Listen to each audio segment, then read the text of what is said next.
আসসালামু আলাইকুম। প্রিয় দর্শক, অন্য মঞ্চের আলাপচারিতায় আপনাদের সকলকে আমন্ত্রণ। বাংলাদেশ যখন ভারতের টি-20 বিশ্বকাপ খেলতে যাবে না বলে হুঙ্কার দিল, তখনই খবর হচ্ছে ভারত সরকার ত্রিপুরার সীমান্তে কারফিউ জারি করেছে।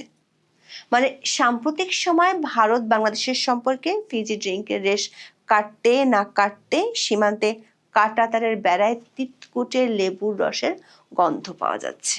সূত্রগুলো বলছে, বাংলাদেশের সাম্প্রতিক সময়ে আইন শৃঙ্খলা পরিস্থিতির অবনতি আর ভারত বিরোধী প্রচারণা বাড়ায় ভারত সরকার বাংলাদেশের সবগুলো সীমান্তে একে একে কড়াকড়ি আরোপ করতে পারে। যদি সত্যি তাই হয়, তাহলে ভারত থেকে চাল সহ প্রচুর পরিমাণ পণ্য আমদানি বাণিজ্য কি হুমকির মুখে পড়বে?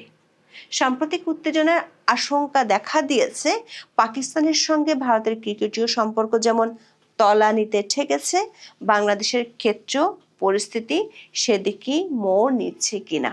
সাথে যোগ হয়েছে, সীমান্তে যদি ভারত আরো কড়াকড়ি আরোপ করে, তাহলে সীমান্তের সংঘাত কি আসন্ন? বিস্তারিত জানতে চলুন যাওয়া যাক বিশ্লেষণ। বাংলাদেশের সাবেক প্রধানমন্ত্রী খালেদা জিয়ার শেষকৃত্যে যোগ দিতে ঢাকায় এসেছিলেন ভারতের পররাষ্ট্রমন্ত্রী এস জয়শঙ্কর। বাংলাদেশের অন্তর্বর্তী সরকার আমলে এটা ছিল ভারতের প্রথম কোনো মন্ত্রীর বাংলাদেশ সফর। কারণটা সবারই জানা। শেখ হাসিনা সরকারের পতনের পর শেখ হাসিনা ও সংখ্যালঘু ইস্যু নিয়ে দুই দেশের অভ্যন্তরে ঘোট পাকানোর রাজনীতির কারণে ভারত ও বাংলাদেশের সম্পর্ক শরণার্থিত কালের মধ্যে সবচেয়ে বেশি তলানিতে। কিন্তু জয়শঙ্করের সফরের পর অনেকে ধারণা করেছিলেন খারাপ হওয়ার সম্পর্ক ভালোর দিকে মোড় নিচ্ছে। ভারতে ফিরে গিয়ে জয়শঙ্কর প্রতিবেশীর আচরণ কেমন হওয়া উচিত সেটি নিয়ে কূটনৈতিক বার্তাও দেন। বিশেষ করে আঞ্চলিক নিরাপত্তা ইস্যুতে ভারত যে কোনো ধরনের ছাড় দিবে না, সেটি বেশ কূটনৈতিক কায়দায় বুঝিয়ে দিয়েছেন। জয়শঙ্করের সে বক্তব্য নিয়ে নানা মহলে চলছিল বিশ্লেষণ। তবে সে বিশ্লেষণ দানা বাঁধতে না বাঁধতে আলোচনায় আসে বাংলাদেশের কার্টার মাস্টার মোস্তাফিজের ইস্যু। সেটির আলোচনা যখন চলছে, তখনই ভারতীয় গণমাধ্যমে খবর এলো বাংলাদেশ ভারত ত্রিপুরার সীমান্তে রাত্রিকালীন কারফিউ জারির। গোমতী ও পশ্চিম গারো হিলস জেলায় সন্ধ্যা 6টা থেকে সকাল 6টা পর্যন্ত এই কারফিউ জারি করা হয়েছে। দক্ষিণ ত্রিপুরার গোমতী জেলার ম্যাজিস্ট্রেট রিঙ্কু লাথার এই আদেশ জারি করেন। এটি 28শে ফেব্রুয়ারি 2026 পর্যন্ত বলবৎ থাকার কথা রয়েছে। ত্রিপুরার সাথে বাংলাদেশের 856 কিলোমিটার দীর্ঘ সীমান্ত রয়েছে, যা অত্যন্ত দুর্গম এবং চোরাচালানের জন্য পরিচিত। বিএসএফ এর গোয়েন্দা তথ্য অনুযায়ী বাংলাদেশের পার্বত্য চট্টগ্রামের পিসিজেএসএস এবং ইউপিজিএফ এই দুটি সশস্ত্র গোষ্ঠীর গতিবিধি বেড়ে যাওয়ায় এই পদক্ষেপ নেওয়া হয়েছে। ভারতীয় বিএসএফ এর গোয়েন্দা রিপোর্টে বলা হয়েছে, এই গোষ্ঠীগুলো অস্থিতিশীল পরিবেশের সুযোগ নিয়ে ভারতে অনুপ্রবেশ করে বিশৃঙ্খলার সৃষ্টি করতে পারে। তবে বিশ্লেষকেরা মনে করছেন, সীমান্তের এই কড়াকড়ি আসলে শেখ হাসিনা ইস্যুতে বাংলাদেশের বর্তমান প্রশাসনের সাথে ভারতের টানাপোড়েনের একটি বহিঃপ্রকাশ। কূটনৈতিক মহলের গুঞ্জন হলো, এটি এমন একটি সময় করা হচ্ছে যেটি কেবল নিরাপত্তা নয়, বরং বাংলাদেশের বর্তমান সরকারকে একটি মনস্তাত্ত্বিক চাপ দেওয়ার কৌশল হতে পারে।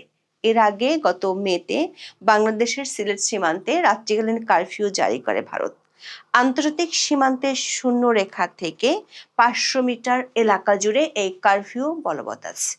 সেই থেকে বেশ কয়েকবার সিলেট সীমান্তে উত্তেজনা ছড়িয়েছে। কূটনৈতিক একাধিক সূত্র বলছে, ভারত তার একাধিক সীমান্তে আরো বেশি কড়াকড়ি আরোপ করতে পারে। বিশেষ করে বাংলাদেশের জাতীয় সংসদ নির্বাচনের আগে আইন শৃঙ্খলা পরিস্থিতির অবনতি ও ভারত বিরোধী প্রচারণা আরো বাড়তে পারে, এমন আশঙ্কায় ভারত সরকার এই পদক্ষেপ নিতে পারে।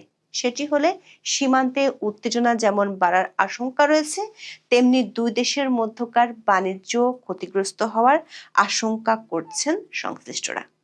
বিশেষ করে দেশে মূল্যস্ফীতি ঠেকাতে আর চালের দাম নিয়ন্ত্রণে রাখতে ভারত থেকে চাল আমদানির সিদ্ধান্ত নিয়েছে অন্তর্বর্তী সরকার।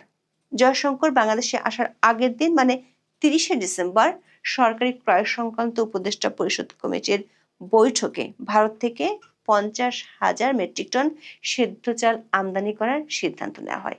কূটনৈতিক মহলের শঙ্কা হলো ভারত ও বাংলাদেশের সম্পর্ক চিরে চ্যাপ্টা হতে হতে এমন এক পর্যায়ে যাচ্ছে, তাতে যদি ভারত রপ্তানির উপর কড়াকড়ি আরোপ করে তাতে বিপদ বাড়তে পারে বাংলাদেশের। ৪ঠা ডিসেম্বর সে আশঙ্কার কথা জানিয়ে সাংবাদিকরা প্রশ্ন রাখেন বাংলাদেশের খাদ্য উপদেষ্টা আলী ইমাম মজুমদারের কাছে। তিনি অবশ্য আশা করেছেন বাংলাদেশের খাদ্যশস্য আমদানির ক্ষেত্রে ভারতের সঙ্গে চলমান টানাপোড়েনের প্রভাব পড়বে না। ভারত বাংলাদেশের রপ্তানি নিষিদ্ধ করলে কি হতে পারে প্রশ্নের জবাবে আলী ইমাম মজুমদার বলেন, এগুলো সম্পর্কে তারা সবসময় পজিটিভ চিন্তা করেন। তিনি বলেছেন, রাজনীতি আর ব্যবসা আলাদা। মানে আবেগ যখন ক্রিকেটের মাঠে আসছে পড়ছে, আসিফ নজরুল যখন ২৬ লাখ ভারতীয় রূপকথার গল্পের মতো হুঙ্কার দিচ্ছেন, অর্থ আর খাদ্য উপদেষ্টারা তখন বাস্তবতার দায় চালের জন্য ভারতের উপরই নির্ভর করছেন। কিন্তু একাধিক কূটনৈতিক সূত্রের খবর হলো মুস্তাফিজের আইপিএল যাত্রা থেমে যাওয়ার পর বাংলাদেশের ক্রীড়া উপদেষ্টা আসিফ নজরুল যেভাবে দাসত্বের অবসানের ঘোষণা দিয়েছেন তাতে শক্ত ও কড়া প্রতিক্রিয়া দেখানোর সিদ্ধান্তের দিকে যাচ্ছে দিল্লির সাউথ ব্লক। দর্শক, 2026 সালের আইপিএল নিলামে 2 কোটি রুপির বেস প্রাইস থেকে শুরু হওয়া সেই বিডিং যুদ্ধে চেন্নাই সুপার কিংস এবং দিল্লি ক্যাপিটালসের মতো জায়ান্টদের হারিয়ে কেকেআর যখন ফিসকে নিজেদের ডেরায় টানলো, তখন বাংলার ক্রিকেট প্রেমীদের মনে এক ধরনের নস্টালজিক গর্ব কাজ করছিল। তখন বাংলাদেশের ক্রিকেট ভক্তদের মধ্যে এক ধরনের খুশির জোয়ার বয়ে গিয়েছিল। 9.20 কোটি রুপি যে কোনো বাংলাদেশি খেলোয়াড়ের জন্য এটি ছিল আইপিএল ইতিহাসের সর্বোচ্চ মূল্য। তবে সেই গর্বের বেলুন ফুটো হতে সময় লাগলো না, মাত্র কয়েক সপ্তাহ। ভারতীয় ক্রিকেট বোর্ড বিসিসিআই এর পক্ষ থেকে কেকেআর কে নির্দেশ দেওয়া হয় মুস্তাফিজকে স্কোয়াড থেকে রিলিজ করে দিতে। কারণ হিসেবে দেখানো হয়েছে বাংলাদেশের সাম্প্রতিক ঘটনাবলী এবং ক্রমবর্ধমান রাজনৈতিক উত্তেজনা। বাংলাদেশে হিন্দু সংখ্যালঘুদের উপর নির্যাতনের খবর ভারতে ছড়িয়ে পড়ার পর কট্টরপন্থী দলগুলো দাবি তোলে কোনো বাংলাদেশি খেলোয়াড়কে ভারতের মাটিতে খেলতে দেওয়া হবে না। বিশেষ করে ময়মনসিংহের দীপু চন্দ্র দাস নামক এক যুবকের মর্মান্তিক মৃত্যুর ঘটনাকে কেন্দ্র করে ভারতে যে জনরোষ তৈরি হয় তার বলি হতে হলো মুস্তাফিজকে। ভারতের ক্ষমতাসীন দল বিজেপির প্রভাবশালী নেতা কৌস্তুভ বাগচি এবং বেশ কিছু হিন্দু ধর্মীয় সংগঠন কেকেআর এর এই সিদ্ধান্তের বিরুদ্ধে সরাসরি যুদ্ধ ঘোষণা করেছিল। তাদের যুক্তি ছিল, বাংলাদেশে যখন সংখ্যালঘুদের উপর কথিত নির্যাতন চলছে তখন একজন বাংলাদেশি ক্রিকেটারকে কলকাতায় আতিথেয়তা দেওয়া এবং কোটি কোটি রুপি আয়ের সুযোগ করে দেওয়া জাতীয় স্বার্থের পরিপন্থী। কেকেআর এর মালিক শাহরুখ খানকেও দেশ বিরোধী তকমা দিতে কুণ্ঠাবোধ করেননি কিছু ধর্মীয় নেতা। বিসিসিআই এই গণরোষ ও সম্ভাব্য নিরাপত্তার ঝুঁকির দোহাই দিয়ে কেকেআর কে বাধ্য করে মুস্তাফিজের চুক্তি বাতিল করতে। মুস্তাফিজকে বাদ দেওয়ার খবর বাংলাদেশে পৌঁছানোর পর অন্তর্বর্তী সরকারের কয়েকজন উপদেষ্টা ব্যাটে বলে ছক্কা হাঁকাতে শুরু করেন। ক্রীড়া উপদেষ্টা আসিফ নজরুল তার ফেসবুক বার্তায় বিসিসিআই এর এই নীতিকে উগ্র সাম্প্রদায়িক বলে মন্তব্য করেন। সাংস্কৃতিক উপদেষ্টা মোস্তফা সরোয়ার ফারুকী বিষয়টিকে লজ্জাজনক বলে দাবি করেন। তথ্য ও সম্প্রচার উপদেষ্টা সৈয়দা রিজওয়ানা হাসান বাংলাদেশে আইপিএল সম্প্রচার বন্ধ করার আইনি ভিত্তি খতিয়ে দেখার ইঙ্গিত দিয়েছেন। তবে বাংলাদেশের গণমাধ্যমের খবর হলো, বাংলাদেশ ক্রিকেট বোর্ড বিসিবির অবস্থান ছিল প্রথমে একটু রক্ষণাত্মক, পরে হয়েছে মারমুখী। শুরুতে বিসিবি পরিচালকদের অনেকে ভারতের সাথে সরাসরি সংঘাতে যেতে চাননি। শনিবার রাতে ভার্চুয়াল সভায় তারা কেবল একটি ব্যাখ্যামূলক চিঠি পাঠানোর কথা ভেবেছিলেন। এমনকি বিসিবি সভাপতি আমিনুল ইসলাম বুলবুলও শুরুতে কিছুটা সাবধানী ছিলেন। তবে রবিবারের সূর্য ওঠার সাথে সাথে বিসিবির সুর পাল্টে যায়। সরকার উচ্চ পর্যায়ের গরম সিগন্যাল পাওয়ার পর বিসিবি তাদের জরুরি বৈঠক শেষে জানিয়ে দেয় বাংলাদেশ দল টি-20 বিশ্বকাপ খেলতে ভারতে যাবে না। বিসিবির আনুষ্ঠানিক বিজ্ঞপ্তিতে জানানো হয়, খেলোয়াড়দের নিরাপত্তা নিয়ে জোরালো সংশয় এবং সরকারের পরামর্শের প্রেক্ষিতে তারা ম্যাচগুলো শ্রীলঙ্কায় সরিয়ে নেওয়ার জন্য আইসিসিকে চিঠি দিয়েছে। বিসিবি পরিচালক খালেদ মাসুদ পাইলট উপদেষ্টা আসিফ নজরুলের সুরেই বলেন, ভারত যদি একজনের নিরাপত্তা দিতে না পারে তবে পুরো দলের নিরাপত্তা কিভাবে নিশ্চিত করবে? তবে মুস্তাফিজকে বাদ দেওয়ার সিদ্ধান্তটি নিয়ে ভারতেও মিশ্র প্রতিক্রিয়া দেখা দিয়েছে। বিজেপি নেতা সঙ্গীত সোম এই সিদ্ধান্তকে স্বাগত জানিয়ে বলেছেন, এটি 100 কোটি সনাতনী ভারতীয় জয়। অন্যদিকে কংগ্রেস সাংসদ শশী থারুর এই ঘটনার তীব্র নিন্দা জানিয়ে প্রশ্ন তুলেছেন, একজন খেলোয়াড়কে কি তার দেশ বা ধর্মের জন্য শাস্তি দেওয়া হচ্ছে? বাংলাদেশ দাবি করেছে তাদের ম্যাচগুলো যেন সহ আয়োজক শ্রীলঙ্কায় সরিয়ে নেওয়া হয়। বিসিবির এই দাবি এখন আইসিসির জন্য এক বিশাল শিরপীড়া। বিসিসিআই ইতিমধ্যে দাবিকে লজিস্টিক্যাল নাইটমেয়ার বা লজিস্টিক দুঃস্বপ্ন হিসেবে মন্তব্য করেছেন। তাদের যুক্তি হলো, টিকিট কাটা শেষ, হোটেল বুকিং হয়ে গেছে, ব্রডকাস্ট ক্রু সাজানো, এখন হুট করে ভেন্যু বদলানো অসম্ভব। তবে খবর পাওয়া যাচ্ছে আইসিসি বিষয়টিকে ইতিবাচকভাবে দেখছে এবং 1 বা 2 দিনের মধ্যে সিদ্ধান্তে আসতে পারে। যদি আইসিসি দাবি না মানে তবে বাংলাদেশ হয়তো বিশ্বকাপ বয়কট করবে। দর্শক, এই ঘটনার মধ্য দিয়ে ভারত ও বাংলাদেশের মধ্যকার খেলার সঙ্গে ধুলার মতোই মিশে গেল রাজনীতি। শুধু রাজনীতি নয়, বলা ভালো ভূ রাজনীতি। কদিন আগেও শীতের মধ্যে লেপ মুড়ি দিয়ে শুয়ে থাকার চেয়ে অনেক বেশি উপভোগ্য ছিল ভারত বাংলাদেশের উত্তেজনায় ঠাসা একটি ক্রিকেট ম্যাচ দেখা। কিন্তু এখন ইন্ডিয়ান এক্সপ্রেসের আশঙ্কা পাকিস্তানের মতো পরিণতি ভোগ করতে হতে পারে বাংলাদেশকেও। পাকিস্তানের সঙ্গে ভারতের ক্রিকেটীয় সম্পর্ক যেমন তলানিতে ঠেকেছে, বাংলাদেশের ক্ষেত্রেও পরিস্থিতি সেদিকেই মোড় নিচ্ছে বলে আশঙ্কা করা হচ্ছে। 2012-13 মৌসুমের পর থেকে ভারত ও পাকিস্তানের মধ্যে কোনো দ্বিপাক্ষিক সিরিজ হয় না। দুই দল কেবল আইসিসি বা এসিসি ইভেন্টে মুখোমুখি হয়, তাও নিরপেক্ষ ভেন্যুতে। ইতিমধ্যে চলতি বছরের শেষ দিকে ভারতের নির্ধারিত বাংলাদেশ সফরও আপাতত স্থগিত রাখা হয়েছে। এমনকি ভবিষ্যতে দুই দেশকে হয়তো কেবল নিরপেক্ষ ভেন্যুতেই একে অপরের মুখোমুখি হতে দেখা যাবে। বিশ্লেষকদের আশঙ্কা, ভারত বাংলাদেশ ক্রিকেটীয় সম্পর্ক এখন সেই একই শীতল যুদ্ধের দিকে এগোচ্ছে, যেখানে মাঠের খেলার চেয়ে জাতীয়তাবাদ আর বিদ্বেষ বেশি জায়গা করে নিচ্ছে। তবে বাংলাদেশের ক্রিকেট সংশ্লিষ্টরা মনে করেন, রাজনীতি যখন ক্রিকেটকে গ্রাস করে তখন সবচেয়ে বেশি ক্ষতিগ্রস্ত হয় ছোট বোর্ডগুলো। রাজনীতি আর ক্রিকেটের এই ককটেল বাংলাদেশের জন্য বেশ তেতো হতে পারে।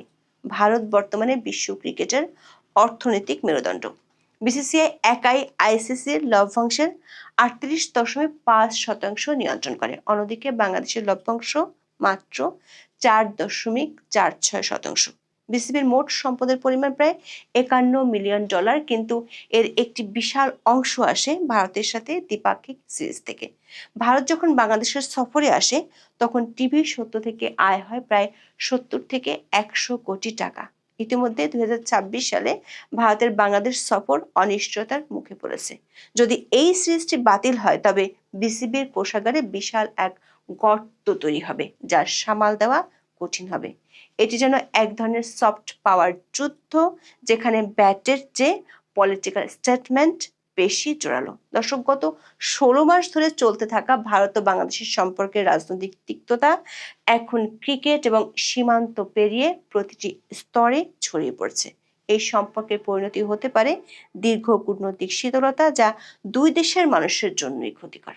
ক্রিকেট সম্পর্ক যদি সত্যি পাকিস্তান ভারতের পথে হাঁটে তবে তার পরিণতি হবে দীর্ঘস্থায়ী বিচ্ছেদ।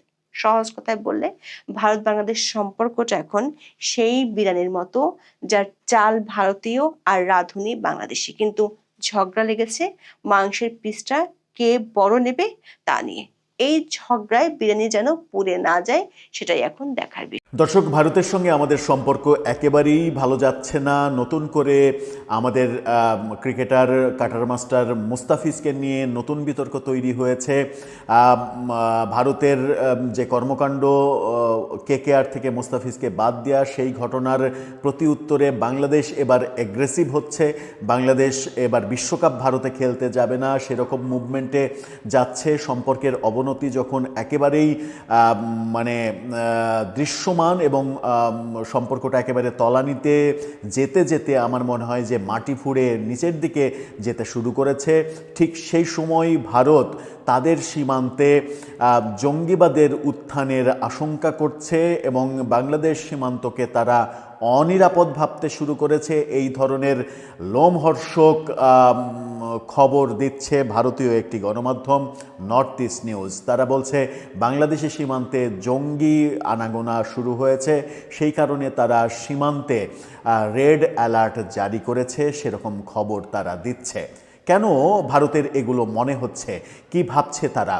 কি হচ্ছে সীমান্তে? চলুন একটু জেনে দেখি ভারতীয় গণমাধ্যম কি বলার চেষ্টা করছে। যেটা বলার চেষ্টা করছে তারা, সেটা কতটুকু সত্য, কতটুকু মিথ্যা। থাকছিলাম ভারত তাদের সীমান্তে অর্থাৎ বাংলাদেশের এই দিক থেকে তারা তাদেরকে অনিরাপদ ভাবতে শুরু করেছে এবং জঙ্গিবাদের আনাগোনা শুরু হয়েছে, জঙ্গিবাদের উত্থান শুরু হচ্ছে, এরকম আশঙ্কাতে নতুন নিরাপত্তা অ্যালার্ট জারি করেছে তারা তাদের সীমান্তে এবং সেটা ত্রিপুরাতে বেশি করে লক্ষ্য করা যাচ্ছে, সেই খবর দিচ্ছে নর্থ ইস্ট নিউজ। তাদের শিরোনামটা দেখে নিন। তারা বলছে security tightened along Tripura's India Bangladesh border amid militant movement inputs. তার মানে জঙ্গিদের গতিবিধির খবরের প্রেক্ষিতে ত্রিপুরার ভারত বাংলাদেশ সীমান্তে নিরাপত্তা জোরদার করা হয়েছে। এটা আমাদের জন্য খুবই খারাপ একটা খবর, খুবই খারাপ একটা বার্তা, মানে আমাদেরকে মানে খারাপ একটা সিগন্যাল দেয়া। কি বলছে এই খবরে? বলা হচ্ছে ত্রিপুরার ভারত বাংলাদেশ সীমান্তের সংবেদনশীল অংশে নিরাপত্তা জোরদার করা হয়েছে। গোয়েন্দা তথ্যে বাংলাদেশ ভিত্তিক দুটি সশস্ত্র গোষ্ঠী পার্বত্য চট্টগ্রাম জনসংহতি সমিতি এবং united people's democratic front UPDF এর সদস্যদের সম্ভাব্য চলাচলের ইঙ্গিত পাওয়ার পর কর্মকর্তারা এই তথ্য জানিয়েছেন গতকালকে। সীমান্তরক্ষী বাহিনী বিএসএফ থেকে প্রাপ্ত তথ্যের ভিত্তিতে গোমতী জেলার জেলা ম্যাজিস্ট্রেট রিঙ্কু লাঠের অনুপ্রবেশ রোধ এবং আইনশৃঙ্খলা বজায় রাখার জন্য কারবুক মহকুমার অধীনে নির্বাচিত সীমান্তবর্তী এলাকায় রাত্রিকালীন কারফিউ জারি করেছেন। কারফিউ জারি করে দেওয়া হয়েছে, তার মানে পুরোপুরি রেড অ্যালার্ট জারি করেছে তারা। ভারতীয় নাগরিক সুরক্ষা সহিংসতা বিএনএসএস 2023-এর 163 ধারার অধীনে জারি করা এই কারফিউ 28 ফেব্রুয়ারি পর্যন্ত সন্ধ্যা 6টা থেকে সকাল 6টা পর্যন্ত বলবৎ থাকবে। চিন্তা করা যায়। জেলা প্রশাসন জানিয়েছে যে জঙ্গিরা বাংলাদেশি নাগরিক, রোহিঙ্গা এবং চরমপন্থী সংগঠনের সদস্যদের সাথে অপরাধমূলক কার্যকলাপ, চোরাচালান এবং শান্তি বিঘ্নিত করতে পারে এমন কার্যকলাপের উদ্দেশ্যে আন্তর্জাতিক সীমান্ত পেরিয়ে গোপনে অনুপ্রবেশের চেষ্টা করতে পারে এমন আশঙ্কার পরিপ্রেক্ষিতে এই কারফিউ জারি করা হয়েছে। কারফিউ আদেশের অধীনে কর্তব্যরত পুলিশ, সিআরপিএফ এবং বিএসএফ সদস্যদের ব্যতীত আগ্নেয়াস্ত্র, লাঠি বা অন্যান্য অস্ত্র বহন সম্পূর্ণ নিষিদ্ধ করা হয়েছে। সরকারি কর্মকর্তা এবং নিরাপত্তা কর্মীদের এই বিধিনিষেধ থেকে অব্যাহতি দেওয়া হয়েছে।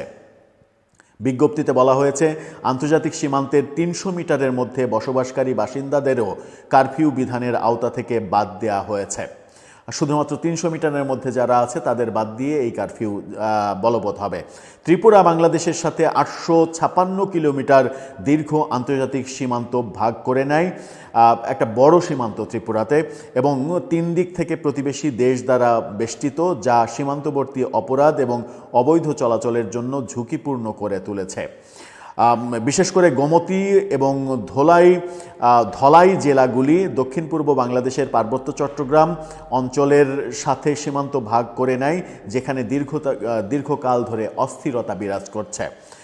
গত বছরের জুনে ত্রিপুরা পুলিশ বাংলাদেশ থেকে ভারতে প্রবেশের অভিযোগে পিসিজেএসএস এর 13 জন সদস্যকে আটক করে, যাদের মধ্যে 2 জন মহিলাও ছিল। এই ঘটনার প্রেক্ষাপটে সর্বশেষ নিরাপত্তা সতর্কতা জারি করা হয়েছে। সূত্র বলছে পার্বত্য চট্টগ্রামের পানছড়িতে প্রতিদ্বন্দ্বী একটি গোষ্ঠীর সাথে সশস্ত্র সংঘর্ষের সময় এই দলটি আহত হয় এবং চিকিৎসার জন্য ধলাই জেলার রায়েশাবাড়ি হয়ে ভারতীয় ভূখণ্ডে প্রবেশ করে। পিসিজিএসএস এর পূর্বে শান্তিবাহিনীর সাথে যুক্ত ছিল একটি সশস্ত্র গোষ্ঠী, যারা চাকমা এবং মগদের মতো আদিবাসী সম্প্রদায়ের জন্য একটি সার্বভৌম পার্বত্য চট্টগ্রাম দাবিতে দীর্ঘ বিদ্রোহ চালিয়েছিল। 1997 সালের 2রা ডিসেম্বর পিসিজেএসএস এবং বাংলাদেশ সরকারের মধ্যে পার্বত্য শান্তি চুক্তি স্বাক্ষরের মাধ্যমে, যেটা আওয়ামী লীগ সরকার তখন ক্ষমতায় ছিল, পার্বত্য শান্তি চুক্তি যেটা হয়েছিল, আনুষ্ঠানিকভাবে এই সংঘাতের অবসান ঘটেছিল। যদিও উপজাতীয় গোষ্ঠীগুলো বারবার অভিযোগ করে আসছে যে চুক্তির মূল ধারাগুলো এখনও বাস্তবায়িত হয়নি। গত বছর বাংলাদেশের রাজনৈতিক ঘটনাবলীর পর পার্বত্য চট্টগ্রামে নতুন করে উত্তেজনার খবর প্রকাশিত হয়েছে, যেখানে উপজাতীয় সংগঠনগুলি নিরাপত্তা বাহিনী এবং অবৈধ বসতি স্থাপনকারীদের দ্বারা আদিবাসী সম্প্রদায়ের ওপরে আক্রমণের অভিযোগ করেছে। ভারতীয় চাকমা নেতারা এই অঞ্চলের উপজাতি জনগোষ্ঠীর সুরক্ষা নিশ্চিত করার জন্য 1997 সালের শান্তি চুক্তির পূর্ণ বাস্তবায়নের দাবি পুনর্ব্যক্ত করেছেন। পার্বত্য চট্টগ্রাম এমনিই তো অস্থির। পার্বত্য চট্টগ্রাম নিয়ে ভারতীয় গণমাধ্যমের নানা ধরনের উত্তেজক খবর আমরা বিভিন্ন সময় দেখেছি এবং সেই খবরের মাত্রা বর্তমান সরকারের আমলে অনেক বেশি বেড়েছে। ভারত বাংলাদেশ সম্পর্ক যখন খুবই রাজনৈতিক সম্পর্ক বিশেষ করে খুবই খারাপ অবস্থায়, তখন ত্রিপুরার এই যে কারফিউ জারি করা তাদের সীমান্তে, এটা একটা রেড নোটিশ, একটা রেড অ্যালার্ট। এটা বাংলাদেশের জন্য একটা খুবই বিব্রতকর খবর যে বাংলাদেশের সীমানায় বসবাসরত বাংলাদেশি জনগোষ্ঠীকে তারা সন্ত্রাসবাদী আখ্যা দিয়ে অতিরিক্ত সতর্কতা জারি করছে। যখন আমরা ভারতের অন্য রাজ্যে এরকম ঘটনাও দেখেছি যে গত 3 মাসে তারা বেশ অন্তত 3000-এর বেশি পুশব্যাক করেছে।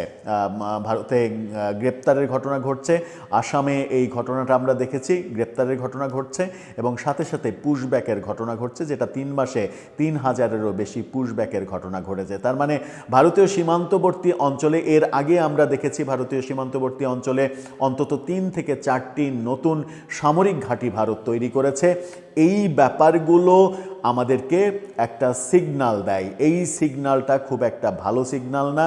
এই সিগন্যাল থেকে আমরা যত দ্রুত নিজেদেরকে সেভ করতে পারবো, যত দ্রুত এই সিগন্যালের আওতা থেকে নিজেদেরকে মুক্ত করতে পারবো, ততই আমাদের জন্য ভালো। সেই ক্ষেত্রে প্রয়োজন ভারতের সঙ্গে একটা গুড পলিটিক্যাল রিলেশন। সেটা আদৌ এই সরকারের আমলে সম্ভব হবে না, এই বার্তা ভারতীয় কর্তৃপক্ষ থেকে আমরা পেয়েছি। সেই কারণে আমাদের প্রত্যাশা নির্বাচন হওয়ার পরে নির্বাচিত সরকারের আমলে অন্তত এই ব্যাপারগুলো থেকে আমরা এক ধরনের মুক্তি হয়তো পাবো।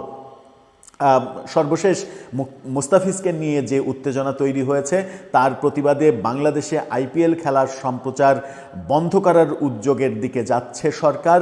যদিও আইপিএল যখন হবে, এপ্রিলে আইপিএল হবে, সেই আইপিএলের সময় এই সরকারের ক্ষমতায় থাকার কথা নয়। ফেব্রুয়ারির 12 তারিখে নির্বাচনের পরে হয়তো 15 তারিখের মধ্যেই নতুন সরকার শপথ গ্রহণ করবে। নতুন সরকার শপথ গ্রহণ করার পরে আইপিএল ব্যাপারে ভাবার যখন সুযোগ রয়েছে, তখন এই সরকারের অতি উৎসাহ এবং মুস্তাফিজ কেন্দ্রিক যে জটিলতা তৈরি হয়েছে, সেই জটিলতা তৈরি হওয়ার পেছনের কারণ অনুসন্ধান না করে নতুন করে উত্তেজনা ছড়ানো এবং ভারত বিরোধী নতুন নতুন বক্তব্য প্রদান করা সরকারের উপদেষ্টাদের, সেগুলো কতটা ওয়াইজ হচ্ছে, কতটা জ্ঞান প্রসূত বক্তব্য হচ্ছে, সেটাও একটা বড় বিষয়। আমরা সর্বোচ্চ যেটা করতে পারি সেটা হচ্ছে যে ক্রিকেট বোর্ড স্বাধীন, ক্রিকেট বোর্ডের ওপরে সরকারের হস্তক্ষেপ এটা কোনোভাবেই আইসিসি প্রত্যাশা করে না। ক্রিকেট বোর্ডের সাথে এই আলোচনাগুলো উপদেষ্টারা কিংবা সরকারের পক্ষ থেকে গোপনে করা উচিত ছিল, প্রকাশ্যে কোনো বিবৃতি না দিয়ে, প্রকাশ্যে কোনো বক্তব্য না দিয়ে। যেন মনে হয় যে ক্রিকেট বোর্ডই সিদ্ধান্ত নিচ্ছে। যেমন মুস্তাফিজকে বাদ দেওয়ার ঘটনা ভারতের রাজনৈতিক সিদ্ধান্ত হলেও সিদ্ধান্তটা নিয়েছে কিন্তু ক্রিকেট বোর্ড। সুতরাং সেই জায়গায় সরকারকে তারা জড়ায়নি। কিন্তু আমরা সেই টেকনিক্যাল পথে হাঁটছি না, আমরা সরকার সহ সবাই ব্যাপারের সঙ্গে জড়িয়ে পড়ছি। এটা কিন্তু আইসিসির দৃষ্টিতে খুবই বাজেভাবে পড়তে পারে এবং সাকিব আল হাসানকে দলে না নিয়ে নেওয়া, তাকে খেলতে না দেয়া, এই ব্যাপারে সাকিবের সর্বশেষ যে সাক্ষাৎকার, সেই সাক্ষাৎকারের মানে পরে যখন শঙ্কা তৈরি হয়েছে আইসিসি বাংলাদেশ ক্রিকেট বোর্ডের উপরে এক ধরনের নজরদারির প্রেক্ষাপটে খারাপ কোনো সিদ্ধান্তের দিকে যেতে পারে, তখন বোধহয় একের পর এক আমরা ক্রিকেটকে মানে আমাদের উত্তেজনা কন্ট্রোল করতে না পেরে ক্রিকেটকে বোধহয় অনিরাপদ করছি। সব মিলে ভারত বাংলাদেশ এই সম্পর্কটা যে একেবারেই অস্বাভাবিক অবস্থায় গেছে, সেই ব্যাপারে কোনো সন্দেহ নেই। দর্শক, সব মিলিয়ে আপনার কাছে কি মনে হচ্ছে? আপনার মতামত জানিয়ে লিখতে পারেন আমাদের কমেন্ট বক্স।